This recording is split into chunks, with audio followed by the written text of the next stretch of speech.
सुप्रभात बच्चों।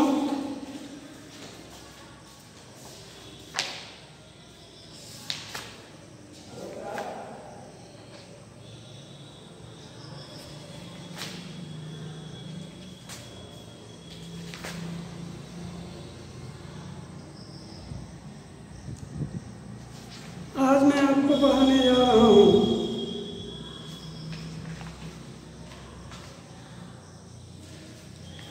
Global warming के बारे में। तो मैं आपको बता दिया था क्या होता है ग्लोबल वार्मिंग। पृथ्वी पर इतनी ज़्यादा गर्मी पड़ रही है, इतनी ज़्यादा गर्मी पड़ रही है, इसके पीछे कारण क्या है, सब जानकारी मैंने आपको दिया था। अब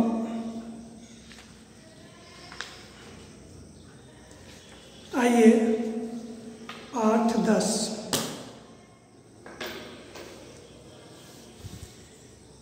विवेक की सूझबूझ। विवेक नाम का एक लड़का है। विवेक वैसे होता है हर व्यक्ति के अंदरूनी अंदर में एक प्रकार का ज्ञान होता है जिसको विवेक कहते हैं। वो विवेक नहीं है, यहाँ विवेक नाम का एक लड़का है ना। तो नाम भी है उसका विवेक और उसका सूझबूझ भी उसका जो है और उसका साहस काबिल तारीफ है। इसके संदर्भ में इस कहानी में आपको यही सब शिक्षा मिलेगी। तो हर व्यक्ति का अपना कुछ कॉमन सेंस होता है, सूझबूझ होता है, किसके साथ कैसा व्यवहार करना चाहिए। ये किसी के कहने से नहीं होता है, स्वतः उसके दिमाग की उपज होती है कि नहीं। किस परिस्थिति में क्या करना चाहिए, जब हम विपत्ति में फंस जाते हैं तो उचित निर्णय लेना है हम ही को, तो उस समय हमें क्या करना चाहिए, पूरे सूझबूझ से काम लेना चाहिए। उसी को कहते हैं विवेक। और जो सही समय पर सही निर्णय लेता है उसे विवेकशील, विवेकवान कहते हैं। समझ गए कि नहीं। तो विवेक नाम का जो एक लड़का है, तो स्कूल का होमवर्क पूरा करने के बाद टेलीविज़न भी देखता है। टेलीविज़न देखना कोई बुरी बात नहीं है, ये अच्छी बात है, क्योंकि टेलीविज़न से हमें तरह तरह का ज्ञान प्राप्त होता है कि नहीं। हम उसको अगर ज्ञान के दृष्टिकोण से देखें तो टेलीविज़न में बहुत से ज्ञान हमको मिलेगा, यह ज्ञान का भंडार है। लेकिन उसी को अगर हम फिल्म इधर उधर भोजपुरी भी देखें तो उससे ज्ञान नहीं मिलेगा, बल्कि ज्ञान की माने क्या कहते हैं उसको, ह्रास होगा, ज्ञान का ह्रास होगा। उसमें आपका विवेक का पतन होगा, समझे कि नहीं। तो वो जो लड़का है स्कूल से आने के बाद जब फ्री टाइम मिलता है तो अपना होमवर्क पूरा कर लेता है। उसके बाद वह टीवी भी देखता है, हाथ में रिमोट लेकर चैनलों के नंबर बदलता रहता है। सभी चैनल और खासकर समाचार चैनल के पते, फ़ोन नंबर, ईमेल आदि उसे याद है। विवेक के नाना नानी कोलकाता में रहते हैं। विवेक के मामा की शादी है, घर के सभी लोग शादी में जा रहे हैं, परंतु विवेक नहीं जा रहा, क्योंकि उसे उसी दिन से विवेक की वार्षिक परीक्षा शुरू होने वाली है। वार्षिक परीक्षा होगी तो वह कैसे जाएगा, इसलिए वह बेचारा स्टे कर गया, रुक गया, नहीं जा रहा। साहसी बालक है, इसलिए उसने मम्मी पापा से कह दिया कि वह अकेले रह लेगा, डरने की कोई बात नहीं। घर वालों के जाने के बाद उसने सभी दरवाजे खिड़की ठीक तरह से बंद किए और अपने पढ़ाई वाले कमरे में आकर बैठ गया। वह रात में लगभग 12 बजे तक पढ़ता रहा, फिर वह सो गया। खटर पटर की आवाज़ से उसकी नींद खुली। उसने खिड़की से देखा तो पाया कि पास वाले कमरे में कुछ लोग घुसे हुए हैं और अलमीरा खोलने की कोशिश कर रहे हैं।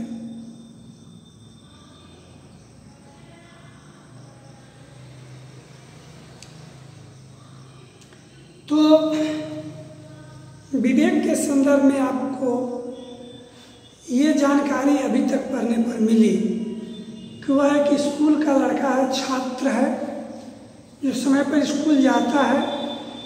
स्कूल में जो भी होमवर्क मिलता है उसको वह भली भांति तैयार पहले कर लेता है। उसके बाद टीवी के नज़दीक बैठ जाता है, रिमोट लेकर के अपना जो चैनल उसको पसंद आता है वो चैनल अपना देखता रहता है। Email number, phone number, WhatsApp number, सब नंबर उसको याद है। हालांकि उसके नाना और नानी कोलकाता में, विवेक के मामा की शादी होने वाली है। विवेक के पूरे परिवार के लोग जाने वाले हैं उस शादी में, लेकिन विवेक नहीं जा रहा क्योंकि उसी दिन से उसकी वार्षिक परीक्षा शुरू होने वाली है, इसलिए वह नहीं गया बेचारा। अपने माँ बाप को तो भरोसा दिया कि डरने की बात नहीं है, हम रह लेंगे अकेले, कोई दिक्कत नहीं है, आप लोग बेफिक्र होकर के जाएं और मैं यहाँ रह लूँगा, कोई दिक्कत नहीं। उसके मम्मी पापा वगैरह जो भी थे घर के लोग चले गए। जाने के बाद यह बेचारा अपना अकेले घर में था, खिड़की और दरवाजे सभी को बंद करके अपना पढ़ने के लिए रूम में बैठ गया। 12 बजे तक इसकी पढ़ाई हुई, फिर वह खा पी करके सो गया। लेकिन सोने के बाद खटर पटर की आवाज़ कमरे से आ रही थी, उसकी नींद टूट गई। उसने खिड़की से देखा तो पाया कि पास वाले कमरे में कुछ लोग घुसे हुए हैं। पास वाले कमरे में कुछ लोग घुसे हुए हैं और अलमीरा खोलने का प्रयास कर रहे हैं। विवेक के मन में अचानक विचार आया कि 100 नंबर पर फोन करें, परंतु संयोगवश घर का फोन उसके कमरे में नहीं था। अचानक उसे यह युक्ति सूझी। उसने तत्काल ईमेल टाइप किया, मैं 12 साल का बच्चा इस घर में अकेला हूँ और मेरे घर में चोर घुस आए हैं। यदि हो सके तो आप पुलिस को सूचित करके मेरी मदद करें।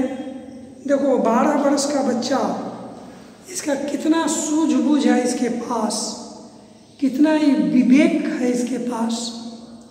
पहले तो सोचा क्या, जो फोन लगाते हैं,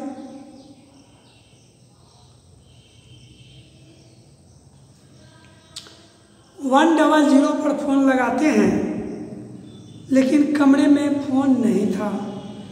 झट से उसका दिमाग काम किया कि ईमेल कर दें। ईमेल पर लिख दिया उसने कि मैं 12 साल का एक छोटा बच्चा हूँ, घर में मैं अकेला हूँ, मेरे घर में चोर घुस आए हैं, यदि हो सके तो आप पुलिस को सूचित करके मेरी मदद करें।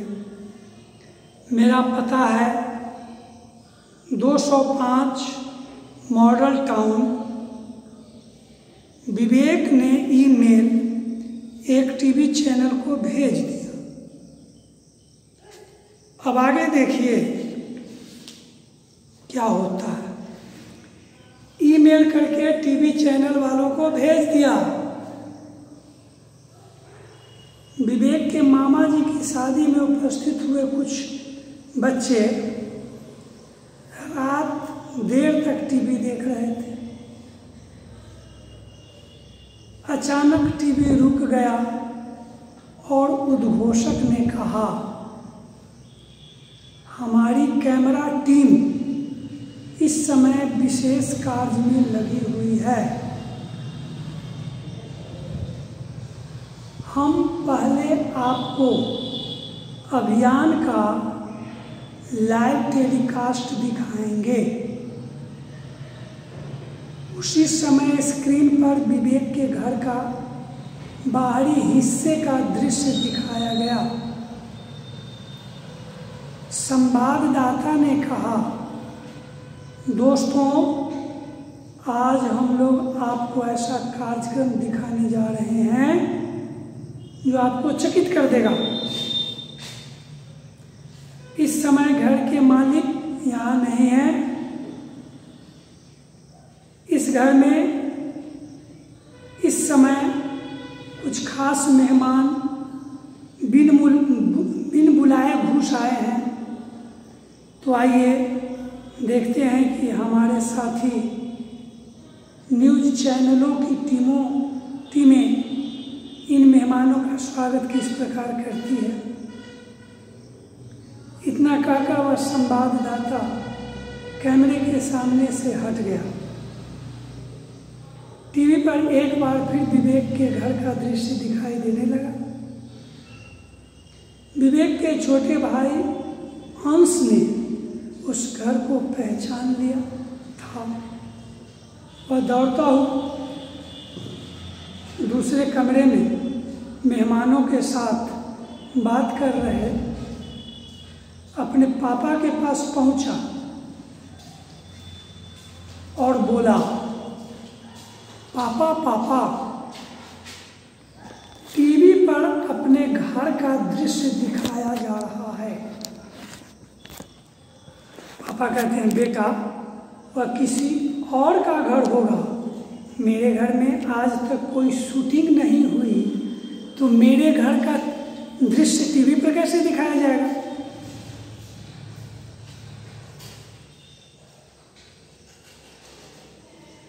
विवेक ने पापा से हंसते हुए कहा, नहीं पापा जी, वह अपना ही घर है।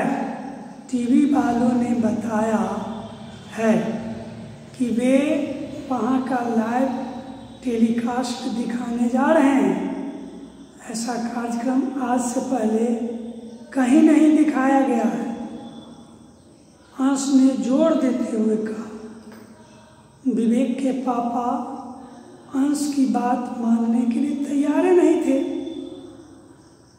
लेकिन उसकी मम्मी उत्सुकतावश हंस के साथ चली गई।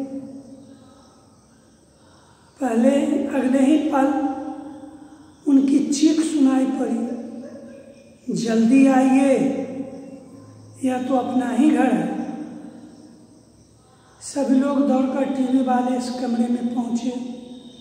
टीवी पर विवेक के घर का दृश्य दिखाया जा रहा था। अचानक एक कमरे की खिड़की पर कुछ हलचल दिखी।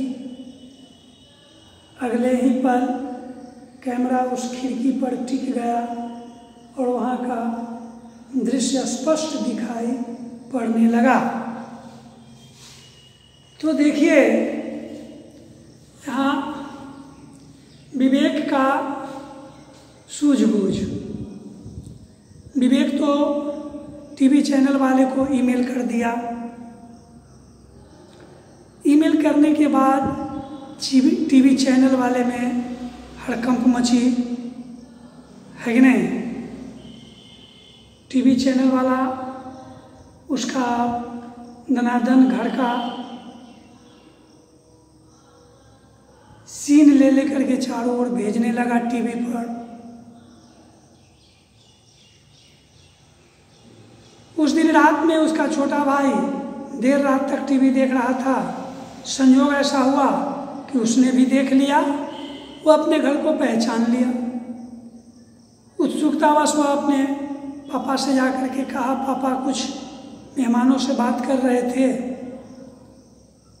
तो वह नहीं आए, कहे कि ऐसा संभव नहीं है, जाओ। लेकिन विवेक को तो अपना घर, ये उसके छोटे भाई को तो अपना घर पहचान में आ गया था, इसलिए वह जिद करने लगा। तो उसकी मम्मी वहाँ गई, कहा कि चलो मैं देखती हूँ। मम्मी जब गई देखी तो पहचान गई और ज़ोर ज़ोर से हल्ला करने लगी कि अपना ही घर है, आइए देखिए अपना ही घर है। उस समय उसका दृश्य यही था कि खिड़की को खोल करके और उसके अंदर का सारा दृश्य दिखाया जा रहा था।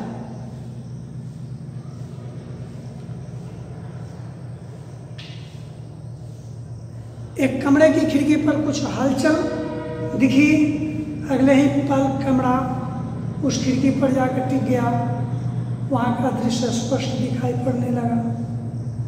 खुली हुई खिड़की से एक व्यक्ति ने सिर निकालकर इधर उधर झांका।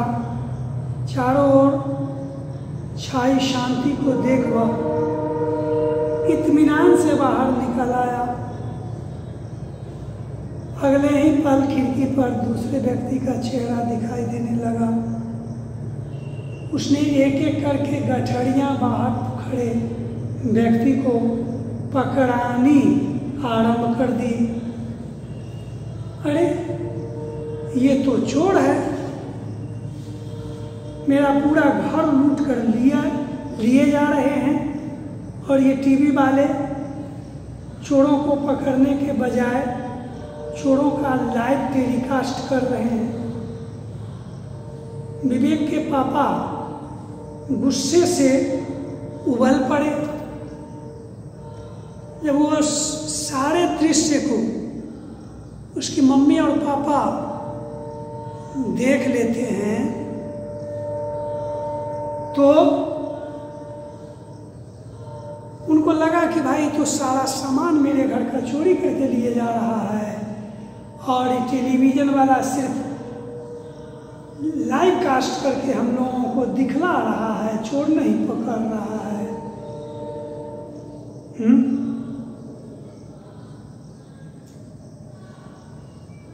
इत्मीनान से बाहर निकला। अगले ही पल खिड़की पर दूसरे व्यक्ति भी आए और वो भी इसी तरह सामान गठरी सब एक दूसरों को देते गए। इस पर उन लोगों को बड़ा आश्चर्य हुआ। विवेक के पापा गुस्से में आ गए और कहते हैं टीवी वाले चोरों को पकड़ने के बजाय चोरों का लाइव टेलीकास्ट कर रहे हैं। जल्दी से पुलिस को फोन करो वरना ये चोर सब कुछ लेकर चंपत हो जाएंगे। विवेक के पापा ने फोन का रिसीवर उठाया ही था कि अचानक चौंक पड़ी। खिड़की से उतरने के बाद दोनों चोरों ने गठरियां उठाई ही थी कि बाहरी दीवार के पीछे छिपे कैमरामैनों और संवाददाताओं ने उन्हें पकड़ लिया। श्रीमान जी, हमारे दर्शक यह जानने के लिए बेकरार हैं कि आप दोनों ने इस घर में किस किस सामान की चोरी की है। क्या आप लोग अपनी गठरियों को खोलकर हमारे दर्शकों को दिखा सकते हैं? एक संवाददाता ने अपना माइक एक चोर के मुंह के सामने करते हुए पूछा, सर आप लोग अकेले ही ऑपरेट करते हैं या आपका कोई नेटवर्क है?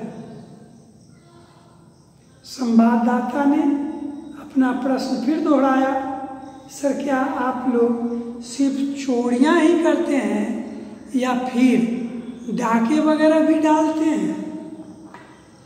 तो कितना इत्मीनान से चोर पकड़ाया है, कोई हर हर खटखट नहीं, कोई उत्तेजना नहीं, कोई डर, कोई परेशानी, कोई भय नहीं। सारा एकदम समझो कि फिल्मी स्टाइल से सारा काम हो रहा है। इधर लोगों को लाइव टेलीकास्ट भी दिखलाया जा रहा है और उधर जो है सो दो व्यक्ति संवाददाता वगैरह जो है सो दो आदमी वहाँ पहुँचे हुए भी हैं, समझे कि नहीं? दो, एक कैमरामैन और एक संवाददाता, दोनों खिड़की के बाहर खड़े हैं। जब ये दोनों सामान लेकर के चल रहा था, इसी बीच उसे कहा गया, श्रीमान जी, हमारे यह दर्शक जानने के लिए बेकरार हैं कि इस गेठड़ी में आप क्या लिए जा रहे हैं, जरा हमारे दर्शकों को खोल करके दिखा दीजिए।